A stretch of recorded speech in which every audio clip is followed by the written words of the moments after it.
Hello friends, if you want to know more about Lalkitab and Vasta then subscribe our channel and press the bell icon for watching the latest video. नमस्कार दोस्तों, मैं कुंवर विशाल आप सबका स्वागत करता हूं आपके अपने चैनल लालकिताब रेमेडीज़ में। आज हम चर्चा करेंगे केतु खंड नंबर 12 के बारे में। केतु खंड नंबर 12 में क्या शुभ और अशुभ फल मिलते हैं उसकी चर्चा करेंगे। सबसे पहले चर्चा शुरू करते हैं केतु के खंड नंबर 12 की शुभता के बारे में। तो दोस्तों, जिनका भी केतु खंड नंबर 12 में होता है, ऐसे लोग जीवन में तरक्की जरूर करते हैं। तरक्की की शर्त है मगर तब्दीली की शर्त नहीं, यानी कि जीवन में तरक्की जरूर होगी मगर बार बार जीवन में तब्दीलियां हों, ये शर्त जरूरी नहीं होती। ये इसकी पहली निशानी है। दूसरा, केतु खंड नंबर 12 वाले के यहाँ जब भी बेटा पैदा होगा तब ऐसा इंसान तरक्की जरूर करेगा। यदि कुंडली वाला जिसके कि केतु खंड नंबर 12 में है, ऐसा शख्स तरक्की नहीं करता तो इसका असर हो सकता है कि उसके ससुराल में जाए, उसके ससुराल खानदान में तरक्की शुरू हो जाएगी।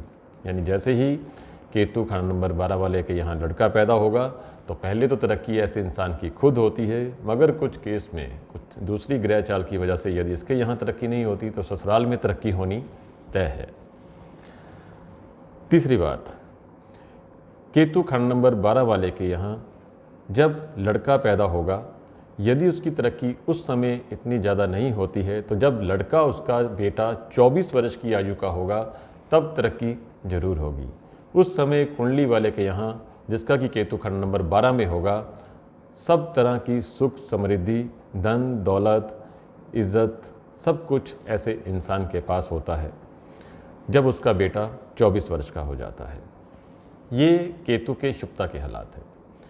इसके अलावा दोस्तों, केतु खंड नंबर 12 वाला शख्स जो होता है, इसे मंगल की तरफ से और राहु की तरफ से कुछ खास सहयोग नहीं मिलता।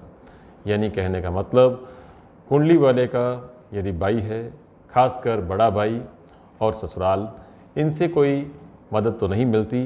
केवल जीवन में यदि इसे तरक्की मिलेगी तो वो खुद इसके अपने बलबूते पर मिलेगी या इसे अपने बेटे से बहुत ज़्यादा सहयोग मिलेगा। कहने का मतलब, केतु खंड नंबर 12 वाले का जो बेटा होता है, ये भी ऐसे इंसान का बहुत ही मददगार होता है। केतु 12 की एक और शुभ निशानी है, जब भी केतु खाना नंबर 12 वाला जो शख्स होगा, ये जीवन में ऐश पसंद होगा, अपने ऐशो आराम पर खर्च करने वाला होगा, जीवन को भोगेगा। यानी कहने का मतलब, तंग दिली और कंजूसी से नहीं जिएगा।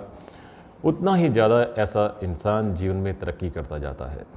कहने का मतलब, यदि केतु खंड नंबर 12 में है और ऐसा इंसान जिस चीज़ की भी इसकी इच्छा करे वो अपनी इच्छा ज़रूर पूरी करे।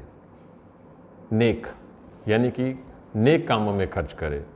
घर गृहस्थी के कामों में किसी भी सामान की, किसी लग्जरी गाड़ी की ज़रूरत है, लग्जरी किसी की भी ज़रूरत है, तो उसमें अपना दिल छोटा ना करे। तो ऐसा इंसान दिन दुगनी रात चौगनी खुद ब खुद ही तरक्की करता जाता है और उसे अपनी ऐशो आराम के लिए जितनी धन दौलत चाहिए उतनी धन दौलत कुदरत उसे खुद मुहैया करवाती है। ये केतु खंड नंबर 12 की शुभता की निशानी है। सो दोस्तों, ये थे केतु के शुभता के हालात। अब कुछ कंडीशन ऐसी भी होती हैं जहाँ पर कि केतु जो यहाँ पर अशुभ हो जाता है। अब अशुभ कैसे होता है उसकी चर्चा करते हैं। केतु खंड नंबर 12 के समय यदि अशुभ हालत में होगा तो सबसे पहला असर होगा कि नर संतान नहीं होगी। यदि नर संतान नहीं है तो ये केतु मंदे की निशानी है। इसके कई कारण हो सकते हैं। कई बार कुछ ग्रह चाल ऐसी होती है, कई बार इंसान ने खुद अपना केतु मंदा किया होता है। वो किस प्रकार से अपना केतु मंदा करता है या कौन सी ग्रह चाल होती है, बड़े ध्यान से सुनिएगा। यदि केतु खंड नंबर 12 के समय राहु छठे में होगा उस समय, और यदि राहु के साथ सूर्य बैठ जाए तो 42 साल की आयु तक, यदि चंद्र बैठ जाए तो 32 वर्ष की आयु तक, और यदि मंगल बैठ जाए तो 28 वर्ष की आयु तक, और यदि शुक्र बैठ जाए तो 25 वर्ष की आयु तक नर संतान नहीं होती या उसके विघ्न पड़ते हैं।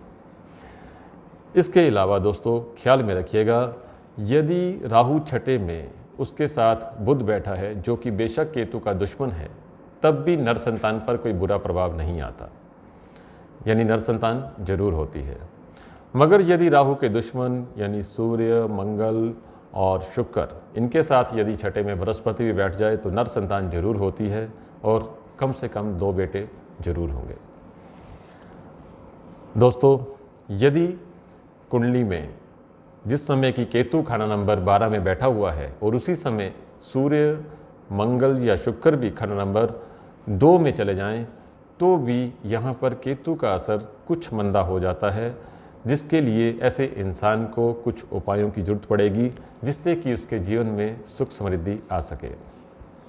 इसके अलावा यदि केतु खाना नंबर 12 के समय चंद्र खाना नंबर 2 में है, जो कि उच्च का होता है लाल किताब के अनुसार, चंद्र खाना नंबर 2 और केतु खाना नंबर 12 में हो, तो चंद्र या केतु यानी माँ या पुत्र दोनों में से एक का सुख मिलेगा, दोनों सुख कभी भी साथ में नहीं मिलेंगे।